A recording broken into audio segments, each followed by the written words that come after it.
So I've been out of the country for most of the last, 6, 7 years.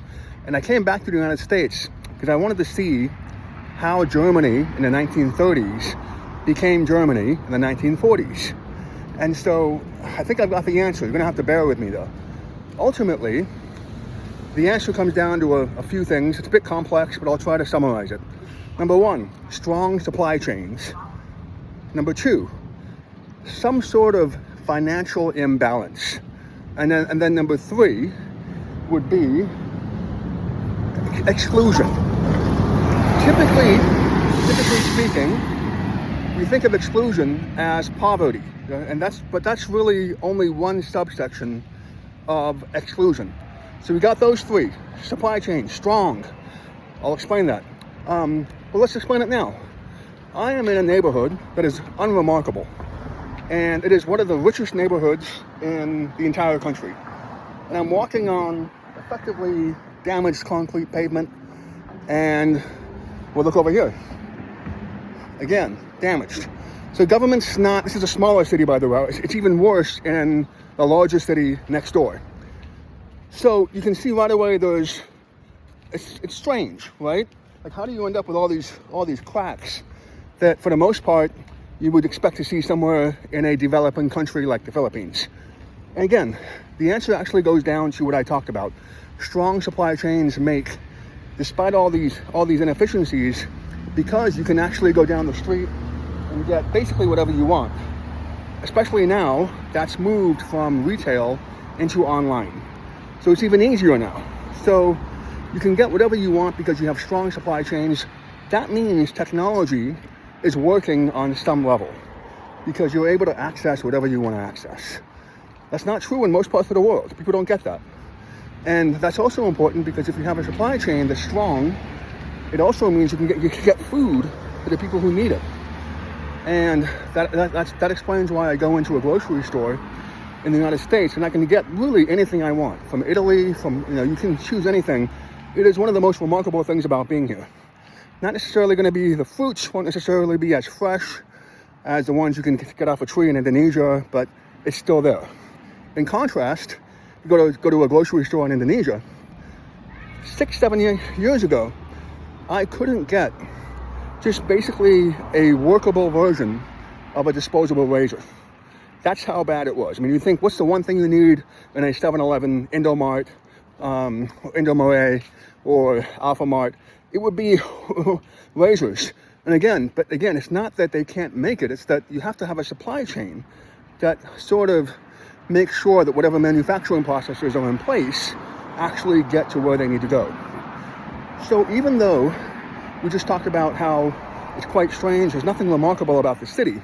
There's nothing interesting about any of these houses. They're not necessarily huge. They're not mansions. You go to the southern part of the United States and you're looking at lots of mansions, massive estates, acres. But here, these homes, this is a tiny home, relatively speaking, right?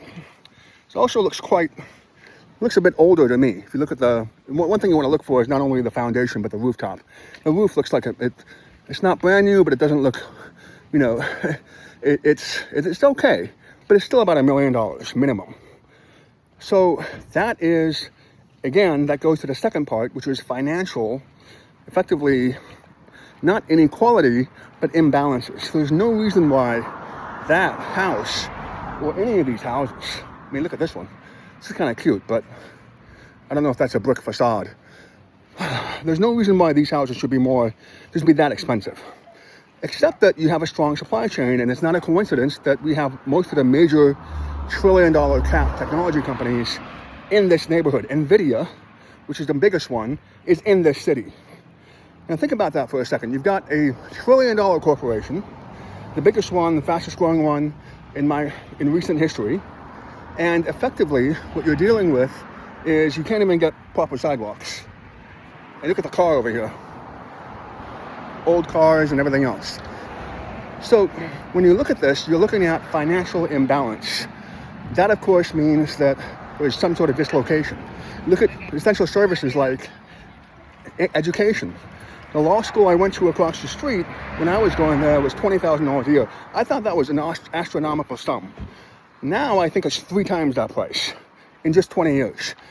It's not like the law school got 3 times better. It's not like the professors got 3 times better. It's not like the lawyers got 3 times better. If anything, they got worse. So the problem is, again, you've got these financial dislocations, and you have effectively things that are mispriced. But you can't immediately price them properly because one is subjective, and two, again, you're dealing with multiple trillion-dollar corporations out here that are going to be able to balance out in a very biased way. When I say bias, I don't mean racial, religious, we're talking about exclusion, right? Everyone thinks of it as poverty, race, religion. Those are subsets of a massive, heading that causes the downfall of society. And, people for the most part also feel safe because you've got that technology, you've got surveillance, you've got a decently functioning police department. It's not beating people out in the streets whenever there's a protest. Again, part of it is because people can't afford to come here because those supply chains are mispricing just daily life.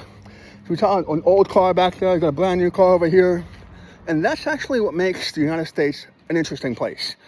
When I came back, I couldn't stop buying stuff. When I travel with one backpack and usually a plastic bag with things I pick up from the airport shops if there's a good deal. And, I come over here, I couldn't stop buying stuff. Now, granted, I'm buying little knickknacks, trading cards and t-shirts, things like that are on sale. But there's so much variety. That's part of why we don't notice a society that's collapsing all around you. And I'm doing this video because I know that future generations are going to look at me and all the Americans around me in the same way that I looked down on the Germans in the 1930s. And it's going to be even more complicated because, at least with Germany, it was quite obvious they had a white supremacist thing going on and a racism thing going on that made it fairly obvious that whatever they had going on technologically, and they were advanced technologically, that's why they were able to conquer so many other nations so quickly. It's very obvious that they had a fatal flaw. The difficulty with understanding the United States is that, remember, racism and so on, that's just a subset of exclusion that's caused by, ironically, strong supply chains that allow this kind of variety without ever having a sort of merging agent to make sure the synergies, actually happen. So, or more importantly, that they don't happen in a way that causes massive inequality. Cracks in the sidewalk, over here as well. It's just unbelievable. You don't see this in Singapore. Cracks over here as well. Hopefully you can see it. And my phone video camera isn't the best. So because you control the supply chains, you can also set prices, and more importantly, you can exclude people from your supply chain, from your neighborhood. That's the key. The same thing that makes you successful, the same thing that makes these houses worth millions of dollars, is the same flaw in any society or in any empire's collapse, and that's exclusion. Now, look at all of the people in the world who've succeeded on a mass scale. All of them, for the most part, took people that were excluded and made them included. Napoleon, what was that whole thing? Colonial empire. What was his whole thing? Brotherhood, fraternity, and liberty, right? They all have a slogan that is inclusive. What's interesting about the United States is that the slogan is freedom, but which is not necessarily inclusive, right? In fact, it's kind of exclusive if you think about it, but we've had, so we go back and forth about this value. Do we really have freedom, or do we have freedom without responsibility? What's going on? How do you balance that? That takes us away from what's really happening here. That's why it's so complex. And so you've got these supply chains where things actually work. You can walk down the street, and it looks peaceful. But if you really look around you, it's actually completely out of whack.